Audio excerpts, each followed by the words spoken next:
sé que es bien importante, a veces la consulta, esto es una de las cosas que más pasa en el diario vivir, que la consulta se vuelve muy cortita. Entonces yo agradezco mucho la oportunidad de ampliar un poco este momento, de hablar sobre una de las principales dudas, que son los medicamentos, ¿no?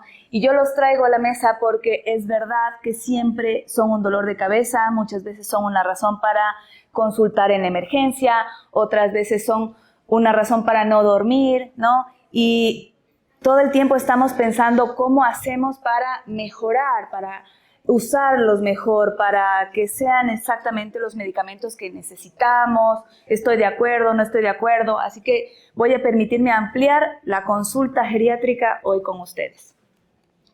Y yo pienso, ay no, creo que es así, ahí, a ver, ahí bien. Entonces intentaré no ser tan técnica, digamos, pero sí quisiera que conozcamos algunas cosas básicas. ¿Qué es tomar muchos medicamentos? ¿Cómo influye eso en nuestra salud?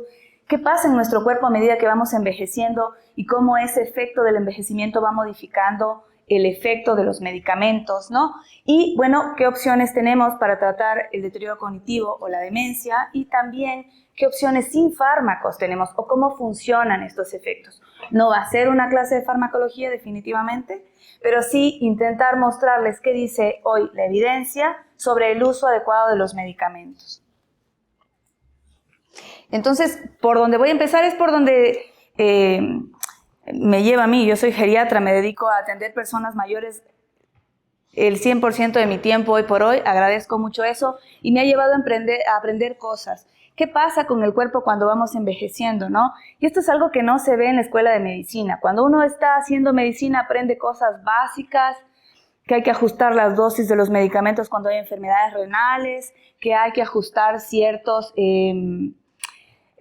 que no hay que usar ciertos medicamentos en algunas enfermedades, pero no qué le pasa al cuerpo a medida que envejece. Y es importante, ¿no? A medida que el cuerpo va envejeciendo, los medicamentos pueden permanecer más tiempo, por ejemplo, en el estómago. Si yo tengo un estómago con una hernia hiatal, un estómago que toma medicamentos para la gastritis, los medicamentos van a quedarse más tiempo en el estómago y entonces pueden cambiar su efecto, cambiar su forma de absorción.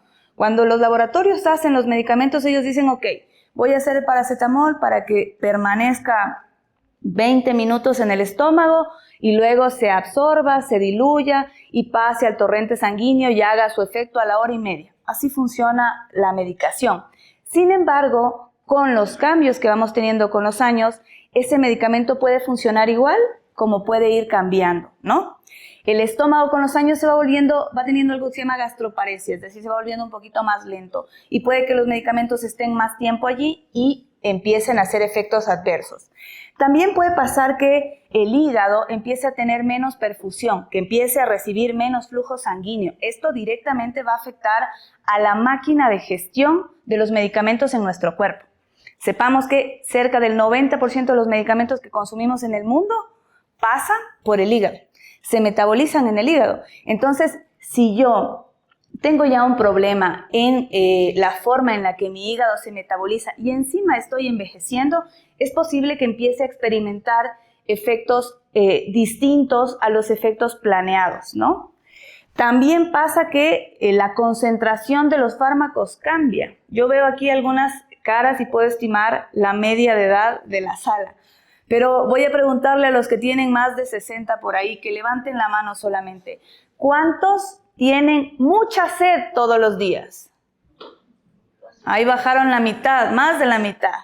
Y es que con los años la sensación de sed se va modificando. Y entonces uno tiene que tomar agua por costumbre, no por sed, porque el cerebro va reestructurándose. Y es esto lo que hace que muchas veces la cantidad de agua en la que se diluye un medicamento que está planificado para diluirse en tantos litros de agua se altere.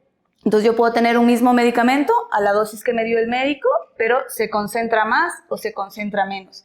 Y esta es una de las razones por las que empezamos a tener más efectos adversos con los mismos medicamentos, con las mismas dosis. Y luego lo otro que pasa es que el riñón empieza, como todo, empieza a disminuir en número y en función su actividad. Y entonces eso hace que además de que yo tomo poca agua, ¿no?, se elimina menos y entonces el medicamento ya no se queda 8 horas en mi cuerpo, sino se queda 12. Y esto me predispone a sentir más esos efectos adversos que hace 10 años, 20 años no pasaban, ¿sí? Ahora, yo a esto le sumo mi característica personal, porque en mi casa, en mi herencia, en mi familia, somos alérgicos a tal medicamento o a tal medicamento, ¿no? Este es el efecto que yo tengo sobre los medicamentos. Eso se llama farmacodinámica, cómo yo gestiono el medicamento que está en mí. Y esto también va a modificar ese efecto de los medicamentos. Entonces, si no se consideran estos cambios en el momento de prescribir, discutir, conversar sobre cómo manejamos estos medicamentos, podemos sentir más efectos adversos. Y aquí, en defensa de todos mis compañeros, no es que uno lo haga, no es que uno no sepa, es que en realidad el cuerpo tiene cambios propios que nos hacen más proclives a sentir efectos adversos con los mismos medicamentos a las dosis adecuadas. Entonces, es muy frecuente que con los años tomemos más pastillas. Voy a volver a hacer una encuesta, ¿sí? Entonces les voy a pedir, ¿cuántos de ustedes toman un medicamento de manera crónica todos los días? ¿Ya? ¿Cuántos de ustedes toman 3 medicamentos de manera crónica todos los días? Ahí ya hay un poquito menos. ¿Y alguno toma más de 5 medicamentos? Por ahí. Cuando yo tomo, según la Organización Mundial de la Salud, más de 5 medicamentos al día, me enfrento a una polifarmacia, solo contando el número, ¿sí? Y si yo tomo más de 10 medicamentos al día, entonces me estoy enfrentando a una hiperfarmacia. Ahora, hay que tomar pastillas porque pues, son una herramienta elemental para mantener nuestra salud. No vamos a demonizarlas ni a decir, pucha, esto no vale. En realidad es muy importante usarlas. Pero sí que saber que es mucho más frecuente, sobre todo cuando yo voy teniendo más de 70 años, que empieza a subir el número de medicamentos, ¿sí? Y si vivo en una región más industrializada, pues hay más medicamentos porque la medicina se ejerce de una manera distinta. Por eso es un gran placer poder mirar que hay eventos donde se promueve también otro tipo de terapias para reducir ese consumo de fármacos. Y lo otro es que si yo ya vivo en un centro residencial, si yo ya estoy dentro de un entorno de cuidados prolongados, también voy a tomar más medicamentos. Ahora, tomar muchos medicamentos tiene un sinfín de riesgos. Primero, hay más riesgo de que yo tenga fragilidad, que es como un fenómeno en el que yo me voy a poner un poquito más vulnerable, más proclive a tener alguna declinación y no poderme volver a restablecer. Puedo tener más demencia directamente, hay una relación directa. Puedo tener más caídas. Puedo tener una declinación física, discapacidad, puedo tener más hospitalizaciones. De hecho, casi 1 de cada 3 pacientes adultos mayores de 65 años que llegan a la emergencia consultan por el efecto adverso de un medicamento. Puedo tener fracturas como consecuencia del uso de esos medicamentos o también como el efecto crónico del uso de algunos medicamentos.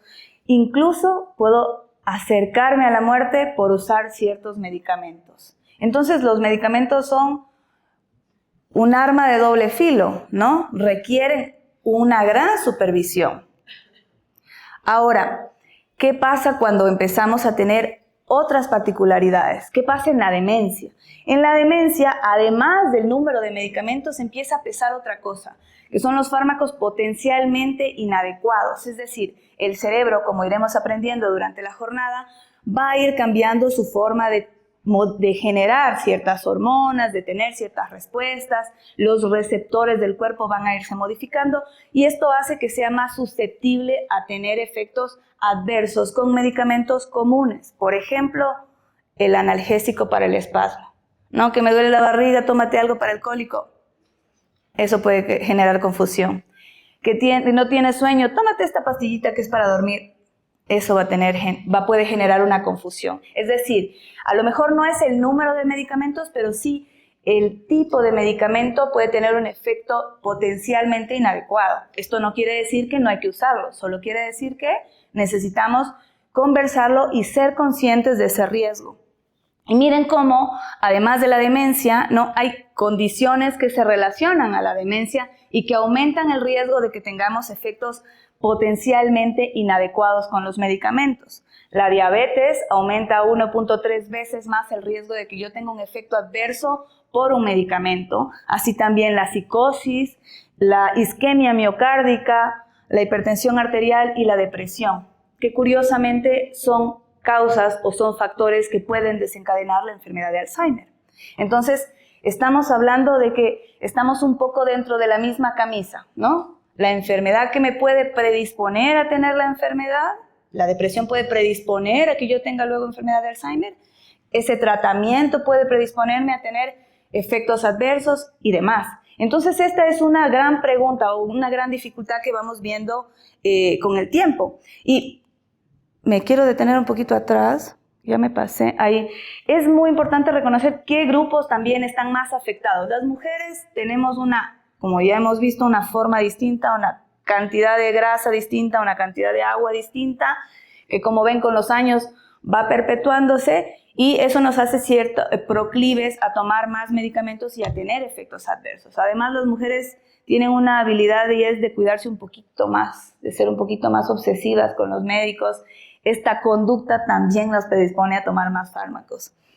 Las demencias, sobre todo la demencia vascular o la enfermedad de Alzheimer en estadios leve a moderado, son como los momentos en los que más polifarmacia podemos encontrar. Ahora, también hay una relación, como yo les decía, directa. Si yo tomo cierto tipo de fármacos, aumenta mi riesgo de tener demencia. Por ejemplo, fármacos tipo benzodiazepinas, que se usan como un prescriptor para reducir la ansiedad bajo un tratamiento médico-psiquiátrico. Fármacos como las famosas pastillas para dormir. No todas, obviamente no quiero que salgan de aquí asustados dejando todos los medicamentos en el cajón, pero sí que sepan que el uso crónico de algunos medicamentos puede generar ciertos cambios y estos predisponer a tener alguna enfermedad. Entonces, hay una relación bien cercana entre estas dos. Casi el 62% de las personas que tienen una demencia tienen polifarmacia. Es decir, 6 de cada 10 personas con demencia toman más de 5 fármacos hoy por hoy. No sé a dónde apuntarle. Pero además de la demencia, además de la polifarmacia, el envejecimiento y la presencia de enfermedades nos lleva a un estado de vulnerabilidad. Y eso se conoce como fragilidad. La fragilidad es como un estado en el que yo pierdo la capacidad de resolver un estrés, ¿no? Me cuentan que me fui al hospital, tuve una neumonía y ¡pum! Caigo. Y luego caigo y no puedo pararme. Pero en realidad la neumonía tiene que ver con los pulmones, no tiene que ver con las piernas. ¿Qué pasó ahí? Pasó que yo vivía en un estado en el que mi energía, mi capacidad intrínseca, la fuerza que tengo para resolver las cosas, me mantenía estable en condiciones normales. Pero cuando se expone a una condición distinta, una condición de estrés, mi cuerpo no tiene la capacidad de recuperarse. Eso es lo que se conoce como fragilidad. Y hoy por hoy es el centro de la atención geriátrica. Porque si intervenimos sobre la fragilidad, podemos permitir que la persona se mantenga más independiente a pesar de todas las condiciones que acompañan su vida. Por eso es muy importante reconocer que la fragilidad es un pilar clave. ¿Y qué sabemos de la fragilidad y la demencia? Sabemos que hay una relación directa. Entonces, yo tengo fragilidad y al mismo tiempo tengo más riesgo de acelerar esa demencia. O sea que si yo estoy experimentando un síndrome de fragilidad, tengo menos resistencia para caminar, tengo menos apetito, he perdido mi fuerza en general, tengo más enfermedades. Eso me predispone a que la demencia que yo tenga o que estoy viendo en mi familiar acelere, vaya más rápido y que decline a etapas de discapacidad y dependencia más rápido que en otras condiciones, que si no tuviera la fragilidad. Por eso es que es importante intervenir con estrategias. Ahora, lo interesante de la fragilidad es que no se trata con fármacos. Por ahí un poquito de vitamina D le damos a la gente cuando tiene alguna deficiencia, pero en términos generales, la fragilidad como síndrome se trata controlando los medicamentos para que el efecto de los medicamentos no sea tóxico. Y luego lo otro que se hace también es mucho ejercicio, actividad física, potenciar la movilidad. Son cosas que no tienen que ver con fármacos, pero que vemos todos los días en las actividades que hacemos para intentar mantener una participación activa. Ahora, cuando una persona es frágil, sí que tiene mayor riesgo de que le vaya mal. Y si bien es cierto, yo no voy a hablar a profundidad del Alzheimer, sí quiero mostrarles, ¿cómo era que pongo el botón rojo? Sí quiero mostrarles, a ver, Caro, deme una mano. Ya, eso. Sí quiero mostrarles, a ver, ahí, cómo a partir de las etapas ya donde hay manifestaciones clínicas en la enfermedad de Alzheimer, empieza a aumentar la cantidad de medicamentos. Y ya me van a decir ustedes cuáles son los problemas que más les generan necesidad de consumo de fármacos. Miren cómo hoy por hoy con los nuevos medicamentos que hay, estos anticuerpos monoclonales que funcionan para controlar esta enfermedad en etapas más iniciales, ha cambiado la curva de declinación. En rojo tenemos un paciente que no tiene tratamiento, en azul un paciente que usa los medicamentos clásicos, donepezilo, rivastigmina, memantina, que algunos de ustedes pueden conocer, y en verde están esos nuevos medicamentos. Estos nuevos medicamentos son una gran ayuda, nos van a generar cambios, todavía falta mucho de saber cómo poderlos gestionar de mejor manera, pero ya en estas etapas más avanzadas, moderada, avanzada, las personas empiezan a tener síntomas muy disruptivos, agitación, depresión, son apáticos, hay alteraciones del sueño. Si no duerme él, no duermo yo, doctor. Entonces, si yo no duermo, ¿cómo hacemos? Yo no puedo estar aquí, puedo poner toda mi alma, pero no puedo resolver esta situación, soy solo yo, ¿sí? Entonces, aquí gestionar estos medicamentos que se usan de manera frecuente como una respuesta de ayuda para controlar estos síntomas es muy importante. Entonces, yo me voy a centrar en mostrarles que hay una oferta de medicamentos para los síntomas más frecuentes de la enfermedad. Ay, ya me pasé. Bien. Entonces, estos son probablemente las quejas más importantes que tenemos cuando estamos asistiendo a una persona que vive con enfermedad de Alzheimer. Me voy a quitar, igual yo la presentación se la pueden llevar. Pero cuando uno está cuidando a alguien que tiene problemas de memoria, que tiene problemas de conducta, estos síntomas no son menores, ¿no? Y como yo les decía, si no duerme, si está agitado, si está inquieto, si está excesivamente agresivo, si no hay como decirle nada, ¿yo qué hago? No, yo voy a tener que buscar ayuda. Hoy hay medicamentos que están específicamente aprobados por la Agencia de Medicamentos en los Estados Unidos que sirven para ayudar a controlar síntomas de agitación, síntomas de agresividad, pero también hay intervenciones sin fármacos que están avaladas en la evidencia que nos ayudan a controlar estos síntomas. Y a lo mejor no eliminar el medicamento, pero sí reducir el efecto, usarlo por tiempos, usarlo por momentos, porque quien ha usado estos medicamentos, quetiapina, risperidona, brexpiprazol, saben que son medicamentos que funcionan bien, pero que a veces pueden generar efectos muy severos, ¿no es cierto? Doctora, yo le doy un cuarto de quetiapina y resulta que durmió 3 días. Justo él tenía esa sensibilidad. Entonces, como durmió 3 días, hubo que usar pañal, se lesionó la piel, no ha comido, no se hidrata. Y entonces, ¿para qué le doy el medicamento? Es la pregunta, ¿no? Y esta es una conversación frecuente que uno tiene que tener con el médico de cabecera, ¿no? A ver, vamos a hablar de este tema. Y así también hay medicamentos específicos que se pueden usar para tratar depresión, ansiedad. Hay algunos medicamentos que sirven para tratar de modificar un poco la falta de motivación, pero que también se acompañan siempre de estrategias no farmacológicas. Por ejemplo, activar la conducta, tener actividades diarias estructuradas es una de las mejores formas de no usar psicofármacos, de reducir la dosis, de reducir el consumo de estos medicamentos, porque como hemos visto, pues también tienen sus efectos adversos, ¿no? Y también están esas terapias cognitivas, esas modificaciones del entorno.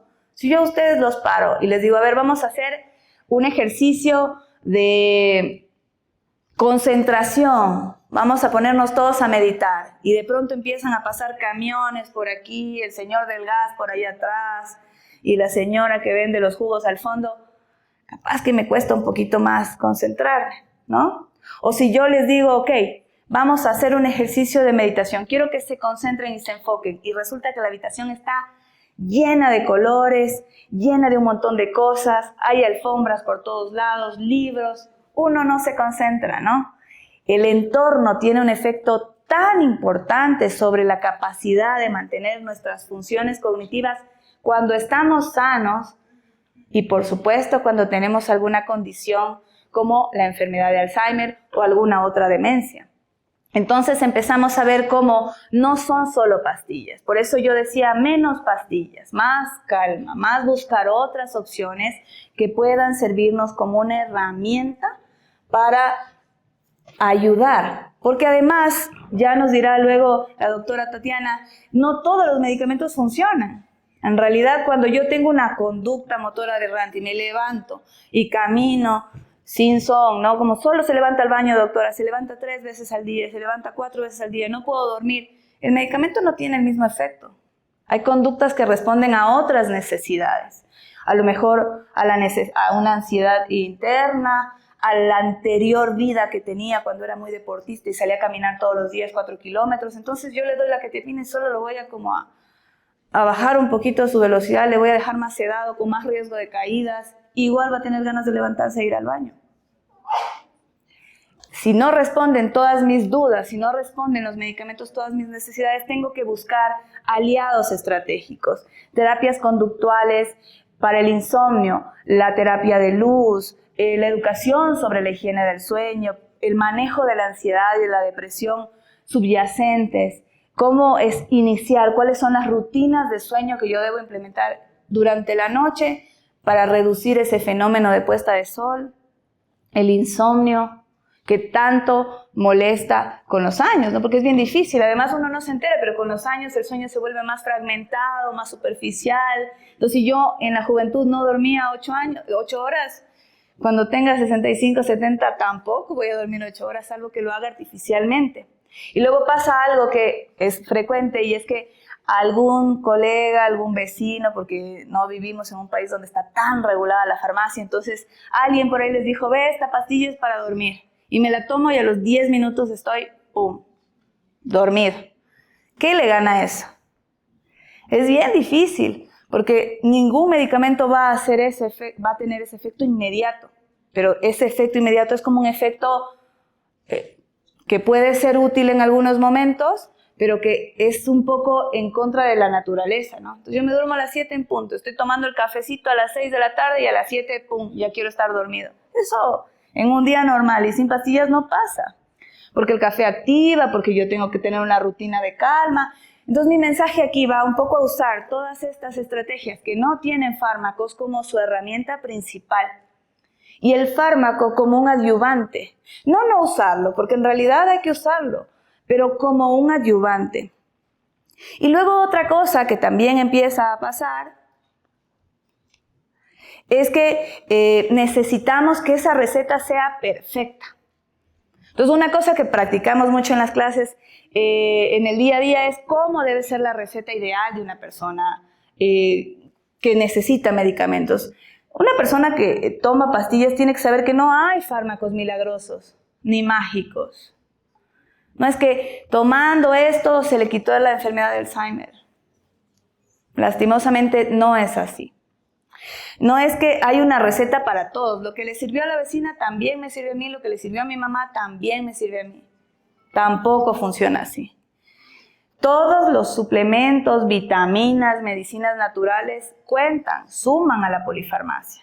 No, doctora, yo solo tomo vitaminas, pero toma 7 vitaminas al día. Si bien es cierto, va a tener muchas vitaminas en su cuerpo, esas vitaminas también pueden tener efectos adversos. El hecho de que sea natural, que ese es un mito, no quiere decir que sea seguro o que sea bueno. Todo tiene un efecto adverso. Y esto es muy importante. Todas las decisiones deben basarse en el juicio clínico, ¿no? Porque el profesional de la salud que los está asistiendo diariamente tiene un proceso mental en el que dice, a ver, para don Manuel, él le gusta moverse durante el día, come, no come, tiene alergia, ha tomado tales fármacos. Este es el mejor. De todos los que me encuentro en el mercado o de todos los que yo tengo en mi farmacia, este es el mejor para él. Tiene sus riesgos, pero a pesar de los riesgos, yo considero que hay más beneficios, ¿sí? Entonces, este es el mejor. Ese es el ejercicio que uno hace todos los días, aunque al final la receta diga, tómese paracetamol, ¿sí? Que uno dice, ay, solo nos dan lo mismo, solo quetiapina, solo paracetamol. Pero a pesar de que parece lo mismo, hay un pensar detrás, ¿sí? Entonces, ese juicio está de un lado y del otro lado están ustedes, que hoy por hoy ya no es novedad, tenemos acceso a medios, a fuentes, a internet, donde podemos buscar información y plantear una conversación. Pero una conversación que sea de ida y vuelta, ¿no? Una conversación que tenga, mira, me preocupa que este medicamento tiene estos efectos. Porque a veces pasa que llegan a la consulta y dicen, no, yo no quiero tomar eso porque ahí dice que se puede morir uno. Bueno, sí, en realidad sí. Las casas farmacéuticas están obligadas a contar todo, lo bueno, lo malo y lo muy feo sobre todo, como cuando nos ponen ese letrero de sonríe, le están filmando.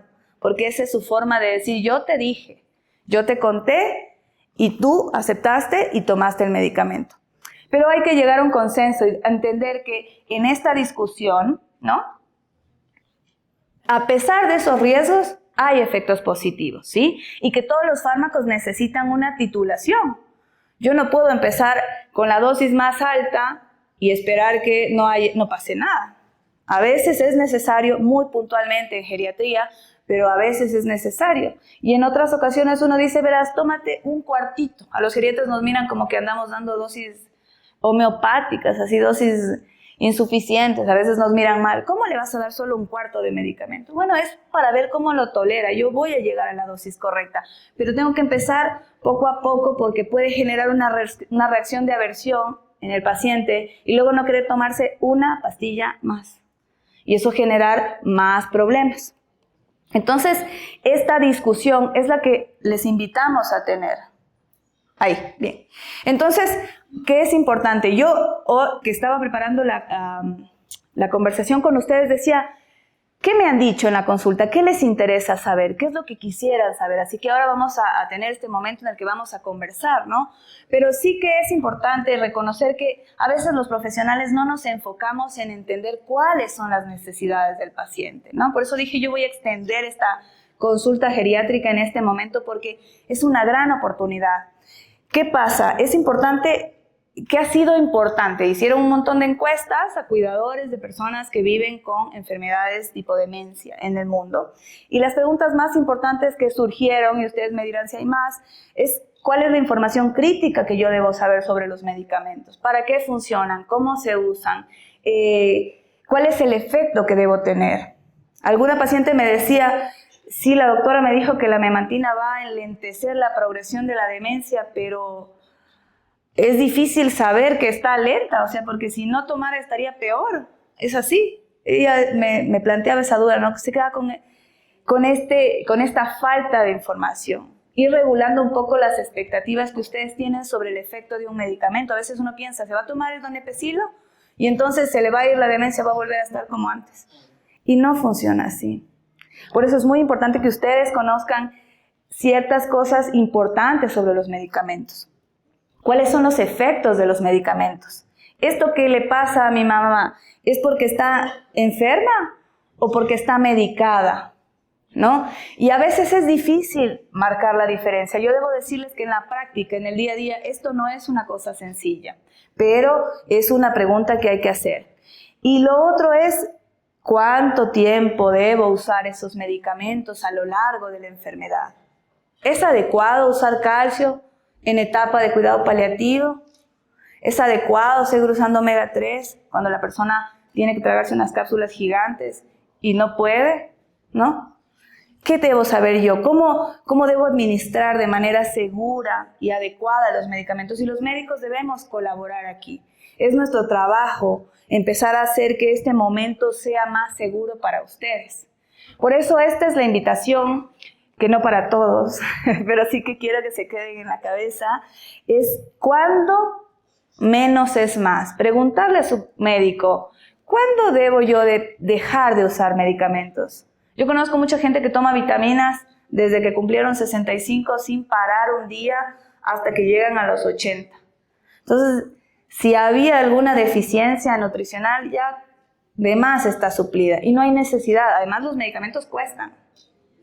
Tienen un impacto importante, ¿no?, en la calidad de vida, en el estrés que tenemos. Por eso es importante que reconozcamos que hay momentos donde debemos hablar sobre si los medicamentos son o no son idóneos para cada etapa de la enfermedad. Incluso los medicamentos cardíacos, los medicamentos vasculares, ¿no?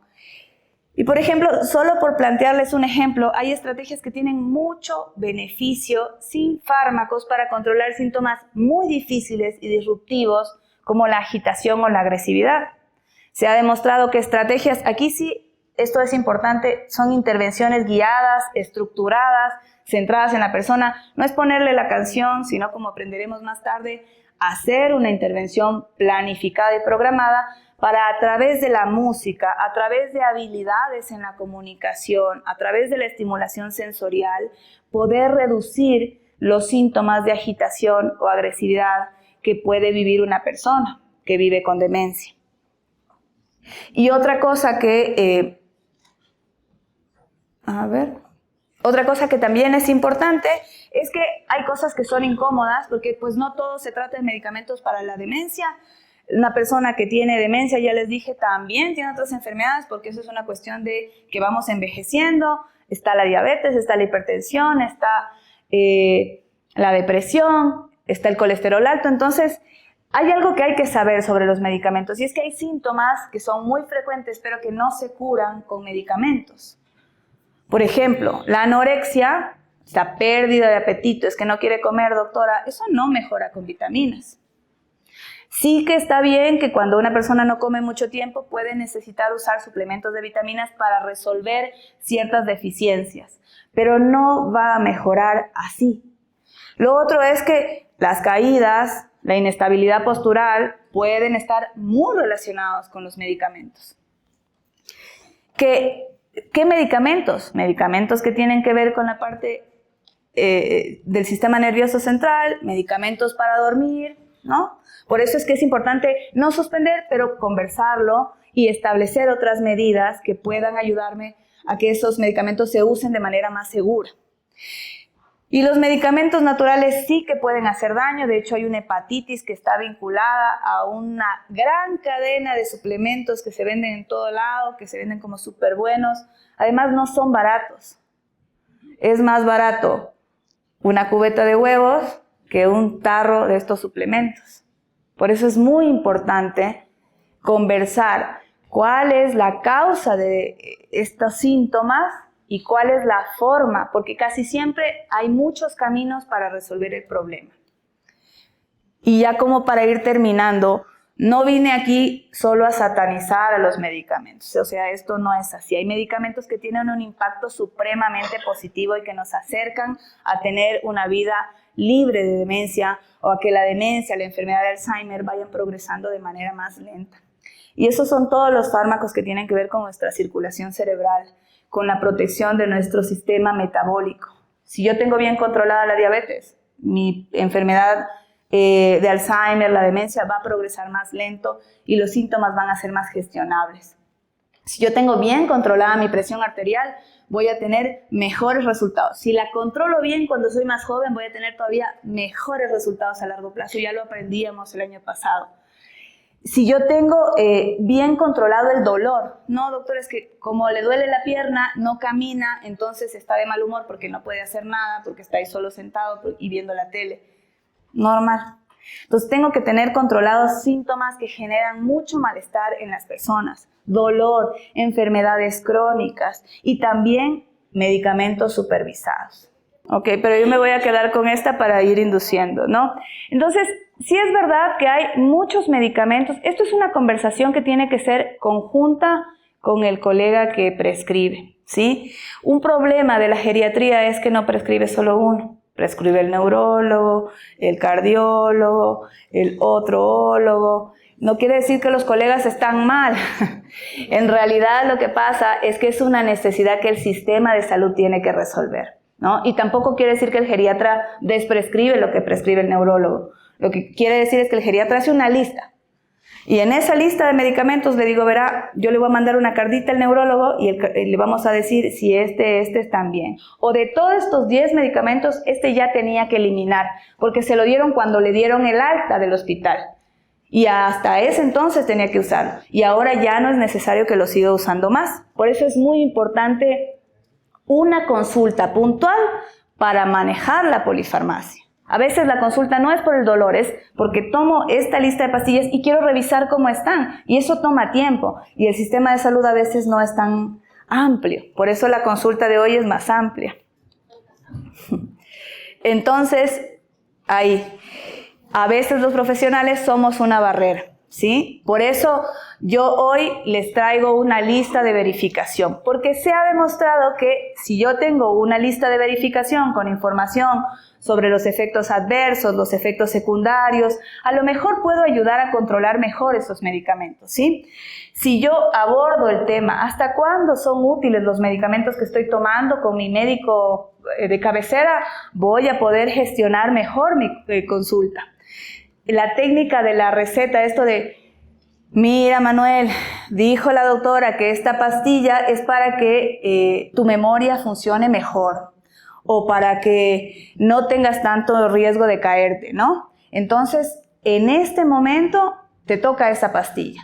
Si yo conozco y domino para qué funciona la pastilla, capaz que lo convenzo más fácil, porque no siempre es fácil darle una medicación a una persona que tiene demencia, ¿cierto? A veces es una lucha. Si el médico considera formas farmacéuticas distintas, ¿sabes qué? Si te cuesta mucho darle la pastilla, vamos a molerla, vamos a darle un jarabe, vamos a buscar una forma de facilitar ese momento, porque si yo tengo 10 medicamentos al día que administrar, ¿no? Y si esos 10 medicamentos son a las 8, a las 9, a las 10, a las 12, a las 4, a las 5, a las 8, a las 12, ¿en qué momento comen? ¿En qué momento duermen? La vida no es solo pastillas, ¿no? Entonces, todo esto requiere una consulta adaptada, una consulta con tiempo, una consulta en la que se discuta, y a veces no una sola, debo confesarles, esto a veces se hace en muchas consultas. Entonces yo les voy a dejar solo 3 premisas para que con eso ustedes se vayan a la casa, pero cuando me apoyen. Menos es más, pero lo que tiene que estar, tiene que estar. Aquí tienen la presentación, así se llevan toda la información. Tienen que empezar a dosis bajas y luego ir probando lentamente, y cuando aparece un efecto adverso pensar, ¿esto era por el medicamento o esto era por la enfermedad? Pero pensar si puede ser el medicamento para discutirlo con el profesional que les está asistiendo, ¿sí? Yo igual lo comparto. Y esta es una lista de medicamentos, aquí ustedes pueden acceder para que la puedan leer un poco más, para que tengan una guía en el día, en la práctica, de cómo gestionar mejor los medicamentos. Y con eso dejo abierta creo que estamos justo, ¿no? A tiempo para las preguntas.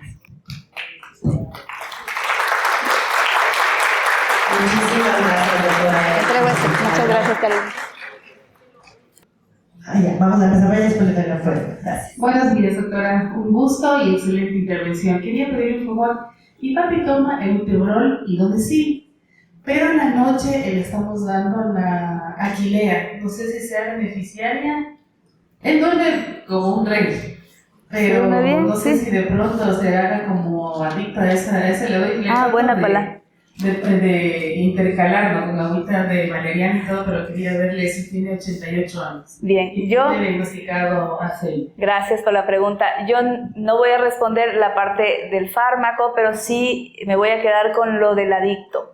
Porque qué miedo que es eso de que se hagan adictos a tomar pastillas para dormir, a tomar pastillas para la memoria. Y en realidad ya nos va a explicar la doctora Tatiana que no depende de de la adicción, que en realidad van a haber cambios neurológicos, cambios cerebrales que les van a impedir lograr el mismo ciclo de sueño que una persona sana. Entonces, si la persona tiene una condición neurológica o una condición de salud que necesita un medicamento para suplir eso, es necesario. Ahí no hay adicción. Adicción hay cuando yo estoy sano y entonces necesito usar un medicamento para conseguir algo más, ¿no? Esa es otra condición, pero si hay una condición neurológica, no es una adicción y es necesario. Y mientras se consigue el objetivo, que es dormir, y está bien, vamos bien.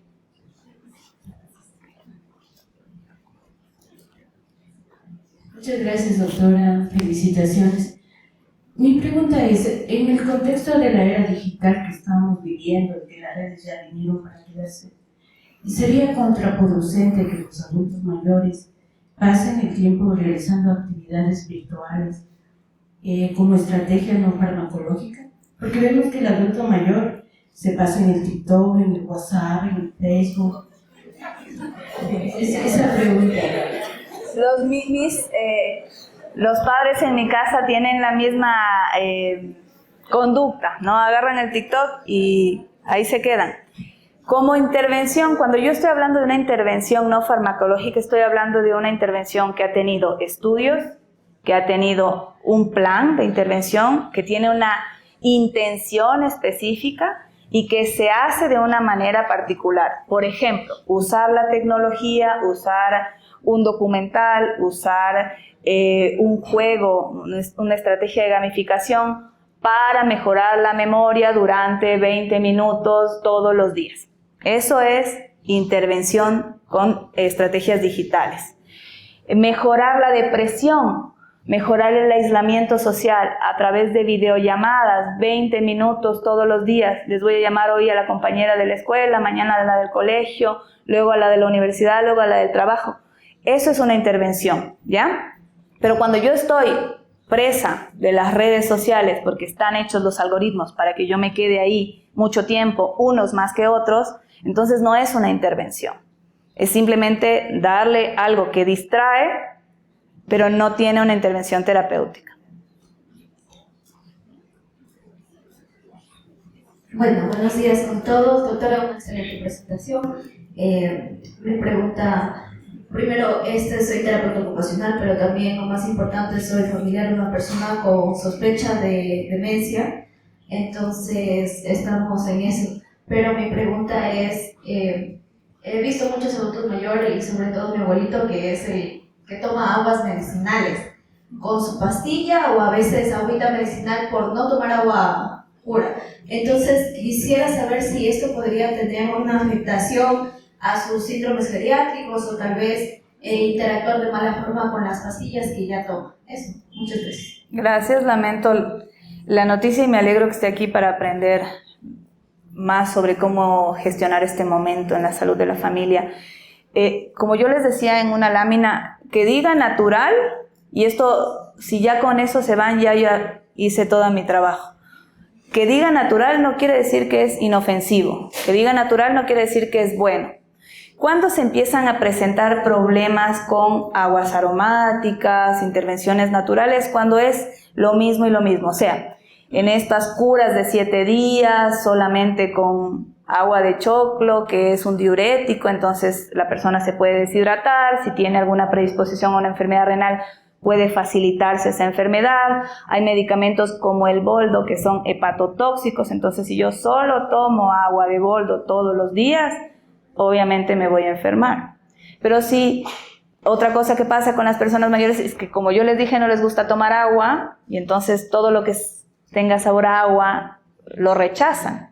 Por eso las aguas aromáticas, las aguas frutales pueden ser una alternativa para mejorar el gusto y el hábito de tomar agua.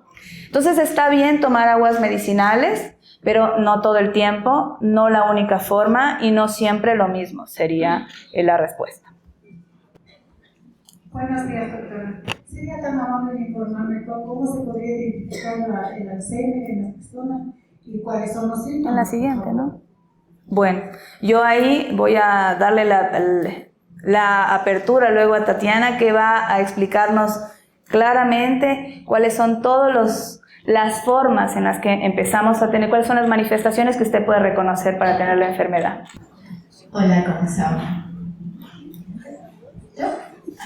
¿Cómo está, doctora Evelyn? Un gusto, yo soy su pupila. Doctora Evelyn, bueno, usted es una gran y excelente geriatra, para mí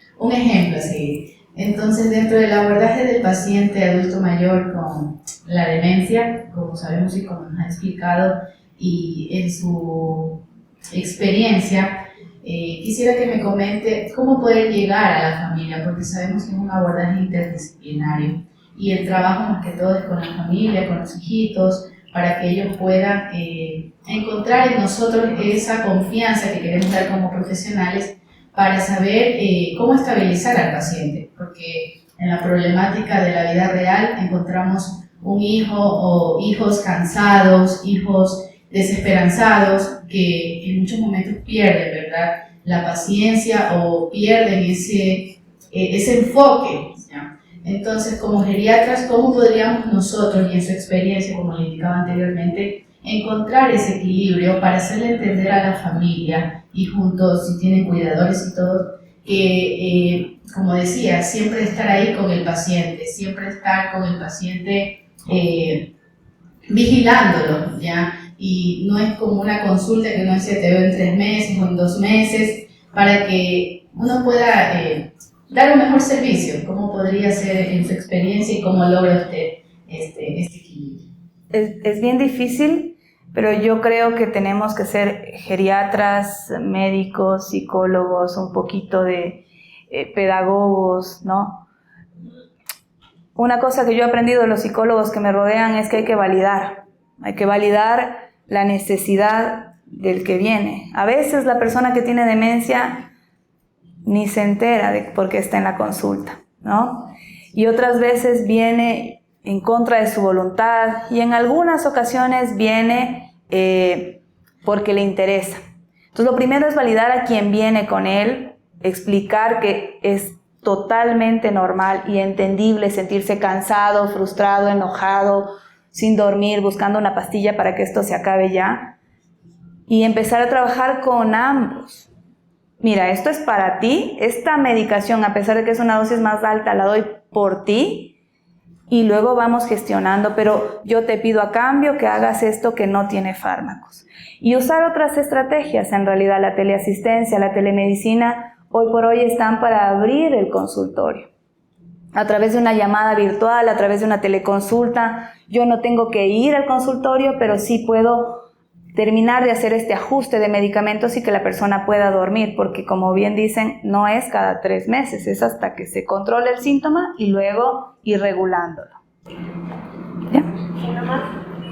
Sí. Buenos días. Por mi parte, resaltar, muchas gracias por la intervención, resaltar el tema de la administración correcta de medicamentos, ya que en ocasiones hay fármacos que necesitan ser consumidos en ayunas y otros ya con el estómago lleno, y en ocasiones esa información no siempre se da al cuidador, que es la persona encargada, principalmente ya en estados avanzados.